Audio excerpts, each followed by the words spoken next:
Bien bonjour, c'est Config3 et bien tous dans cette vidéo, suite à ma vidéo de présentation de Bitdefender Total Security dans sa version Next-Gen 2021, un abonné m'a laissé un petit commentaire en dessous de celle-ci me demandant une explication sur le fait de pourquoi est-ce que je n'avais pas parlé de la gestion des profils lors de la présentation de l'antivirus. Pour ceux qui ne le savent pas, les profils ce sont des modes de fonctionnement que va adopter l'antivirus en fonction de l'utilisation que vous avez de votre ordinateur. Le profil jeu par exemple va permettre de diminuer l'impact qu'a Bitdefender sur le système et rendre des ressources système disponibles. Le système pourra par la suite attribuer les ressources libérées à une application gourmande telle que votre jeu vidéo. Maintenant, pour répondre à l'abonné, au moment où j'avais réalisé la vidéo de la présentation de l'anti-malware Bitdefender Total Security dans sa version 2021, eh bien, je n'avais pas eu le temps de tester le fonctionnement des profils et donc vu que je ne l'avais pas testé, je ne souhaitais pas vous mettre en avant quelque chose dont je n'avais pas contrôlé l'efficacité. Maintenant que cela est chose faite, voici la présentation des profils dans Bitdefender. Vous êtes prêts? C'est parti!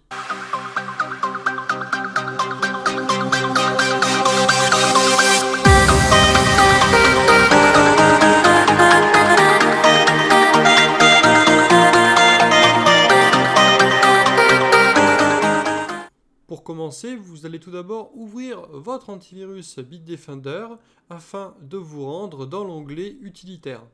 Vous allez ensuite cliquer sur les paramètres des profils. Vous retrouverez alors une option générale qui, si elle est activée, permettra à Bitdefender de faire la bascule entre les différents profils pour optimiser les performances de votre ordinateur. Vous retrouverez alors avec un choix entre 5 profils, le premier étant dédié au travail, le deuxième au film, le troisième aux jeux vidéo, le quatrième au réseau Wi-Fi public à risque et le cinquième à l'économie de la batterie. Vous l'aurez compris, le quatrième et le cinquième sont uniquement destinés aux PC portables. Vous allez pouvoir paramétrer chaque profil comme bon vous semble et ajouter des applications qui vont permettre le déclenchement du profil souhaité.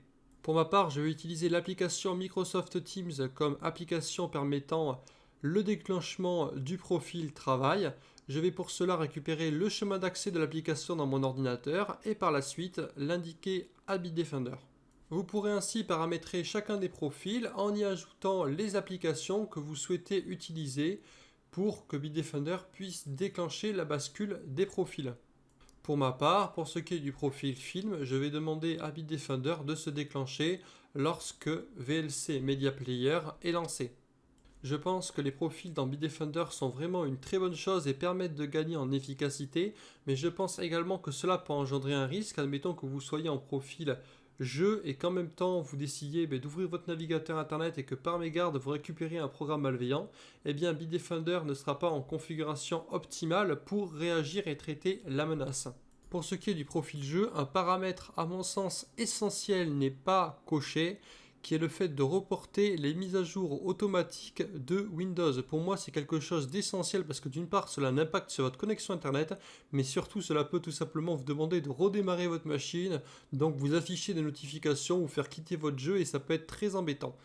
Pour ce qui est du fonctionnement du module jeu vidéo pour le choix des applications, utilisez directement les launchers qui vous permettent de lancer vos jeux et cela vous évitera bien entendu d'aller sélectionner vos jeux automatiquement un à un. Pour ce qui est du profil des réseaux Wi-Fi publics, ça c'est vraiment quelque chose que vous allez utiliser dans le cadre de nomadisme, donc avec un PC portable sur lequel vous allez avoir l'habitude de vous connecter à différents réseaux Wi-Fi, y compris des réseaux Wi-Fi publics.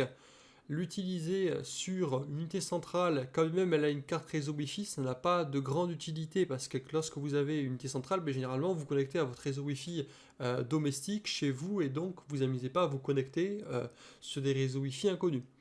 Maintenant, ce que je vous recommande de faire, c'est de bien garder les profils en mode automatique pour qu'ils se déclenchent automatiquement lorsque vous basculez finalement d'une application à une autre et ce qui va vous éviter également de pouvoir vous aller l'activer manuellement. Cette vidéo est terminée, j'espère vraiment que vous a plu. Si c'est le cas, lâchez-moi un gros j'aime en bas de celle-ci, n'hésitez pas à vous abonner à la chaîne si ce n'est pas déjà fait. On se retrouve pour de prochaines vidéos, c'était Config3, ciao.